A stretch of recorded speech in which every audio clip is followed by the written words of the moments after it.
Madame, Monsieur, bonsoir. Bienvenue dans ce journal dont voici les titres. Double inscription à l'université d'Abomey-Calavi.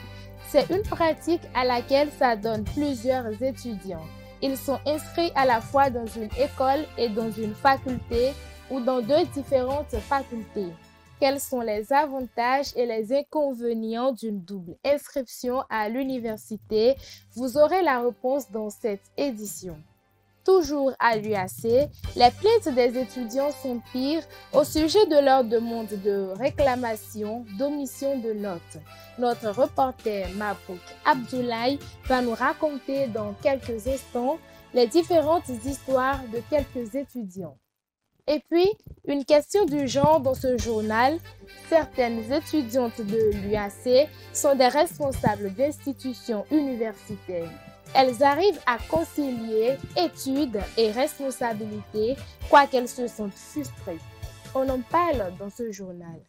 En fin d'édition, nous recevrons Yanis Akodia. Nous parlerons avec l'invité du brassage dans les résidences universitaires. À l'université d'Abomey-Calavi, il est de plus en plus fréquent de rencontrer des étudiants qui se sont inscrits dans deux filières différentes. Ce sont les abonnés de la double inscription. Cette pratique offre plusieurs avantages, mais les inconvénients ne manquent pas. Je vous invite à suivre ce reportage de Rita Kebi, Josaphat Sonon et Samson Tokbo. S'inscrire dans une filière et terminer 3 ans après son diplôme, c'est le désir de tout étudiant qui vient se faire former à l'université. Mais on constate que certains étudiants décident de cumuler deux formations. C'est le cas de Gracia et Ange. Je suis Gracia Bello, étudiante en deuxième année en allemand et en deuxième année de journalisme. J'ai choisi de faire les deux filières parce que je voulais faire deux choses en même temps. Je ne voulais pas faire une seule chose en 3 ans. Ce sont deux choses qui me passionnent. Vous voyez, j'aime le journalisme et l'anglais est une langue que j'aime aussi beaucoup. La double inscription offre donc beaucoup d'avantages aux étudiants, mais elle a aussi des inconvénients, parfois source des échecs. Il arrive parfois qu'on compose au même moment pour les deux filières. La dernière fois, j'étais obligée de courir de gauche à droite pour aller composer. Et le fait que les notes ne sortent pas, il y a des fois où on met défaillant, on est obligé d'aller réclamer. Et parfois, on n'a pas le résultat qu'on veut. Parlant de difficultés, il arrive des fois que les compositions en faculté et à l'école coïncident. Que ce soit on compose le même jour en faculté qu'à l'école. Donc là, il faut faire un choix. Des fois, je suis obligé de composer à l'école et de laisser la faculté en comptant sur les sessions de rattrapage. Il y a aussi le problème d'apprentissage, comment apprendre les cours à la maison. Parfois, c'est beaucoup. Il n'est toujours pas facile de réussir avec une double inscription. Mais quand on y parvient, on est pluridisciplinaire, ce qui peut ouvrir facilement les portes de l'emploi. On en vient maintenant aux demandes de réclamation d'omission de notes des étudiants. Passer en année supérieure est un objectif partagé par tout étudiant, mais l'atteinte de cet idéal est parfois bloquée. C'est le cas des étudiants qui font une demande pour obtenir la correction de leurs notes publiée par l'administration universitaire.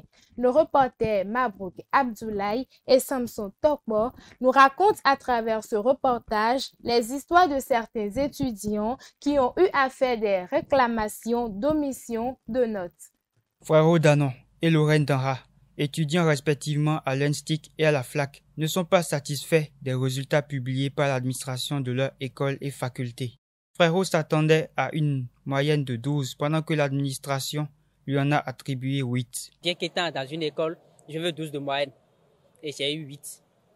Et pour faire réclamation, après la réclamation, ils m'ont donné 12 que je voulais. Donc, je voulais que si ça augmentait un peu, ça serait bien. Mais j'ai eu les 12 justes, ce qui ne m'a pas avantagé. Mais j'ai pu avoir la moyenne que je voulais quand même. Quant à Lorraine, elle a été déclarée défaillante pour une matière dans laquelle elle n'a pas composé au rattrapage.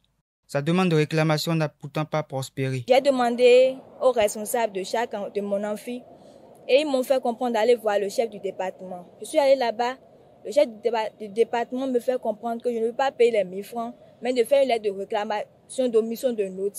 J'ai eu à faire, j'ai déposé. Mais les résultats sortent, c'est toujours les défaillants qui sont là.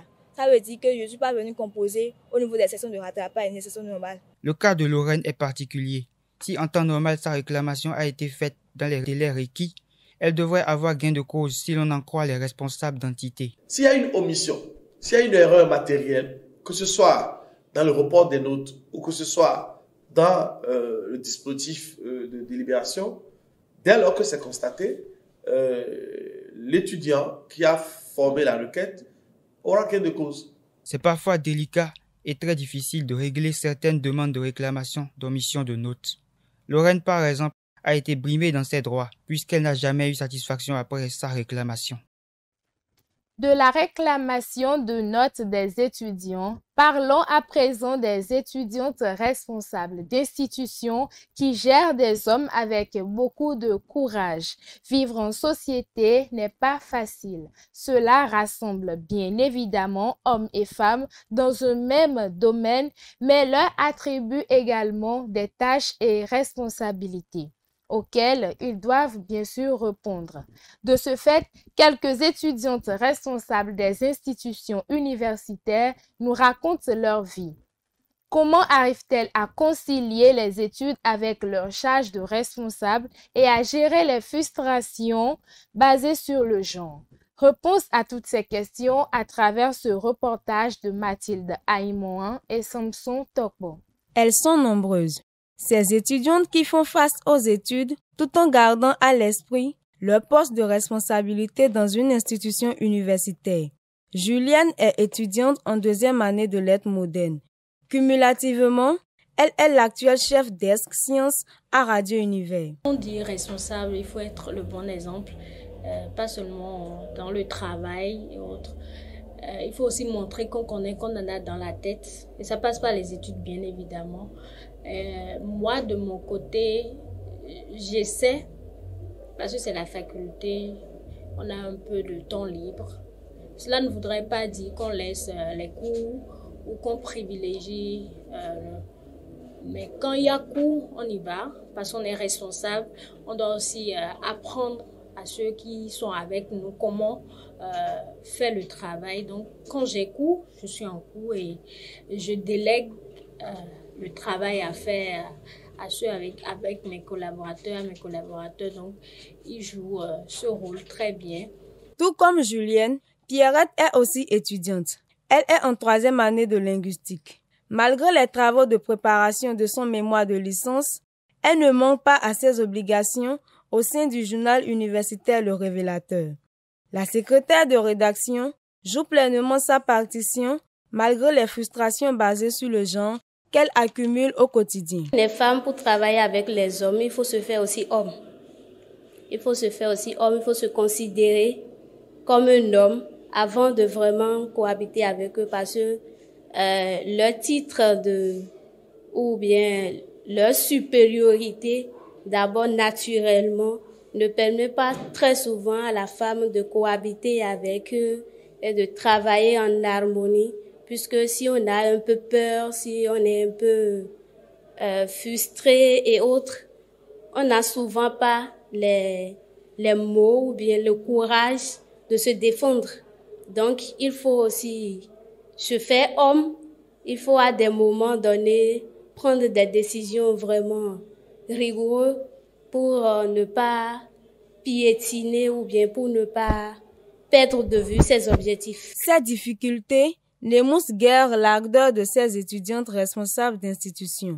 Bien au contraire, elles sont davantage motivées. Page invitée à présent avec vous, Yanis Akodia. Bonsoir à vous. Bonsoir, Princia.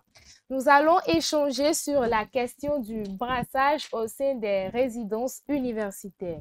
Alors, selon vous, quels sont les enjeux auxquels sont confrontés les étudiants résidant dans les cabines universitaires?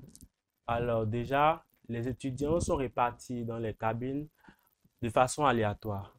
Je m'explique. Dans une cabine, nous avons un linguiste, un journaliste et un scientifique. Mis à part cela, il y a la question d'origine, du fait qu'ils viennent d'origines différentes. Et là, ils sont appelés au vivre ensemble, d'où la question de brassage. Quels sont les avantages de ce brassage au sein des résidences universitaires? Premièrement, nous avons le fait que les résidents se font de nouvelles connaissances. Ils apprennent également à vivre en société.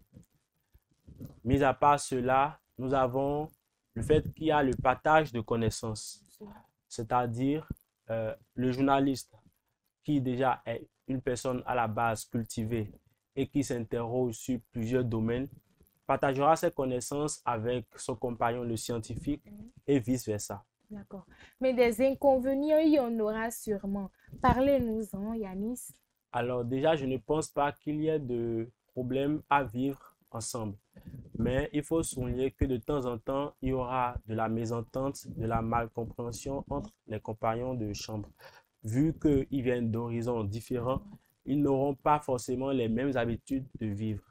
Du coup, il y aura le problème de disputes. Ils vont souvent mal se comprendre. Et voilà. Merci à vous. Madame, Monsieur, c'est la fin de cette édition. Merci de nous avoir suivis. À très bientôt.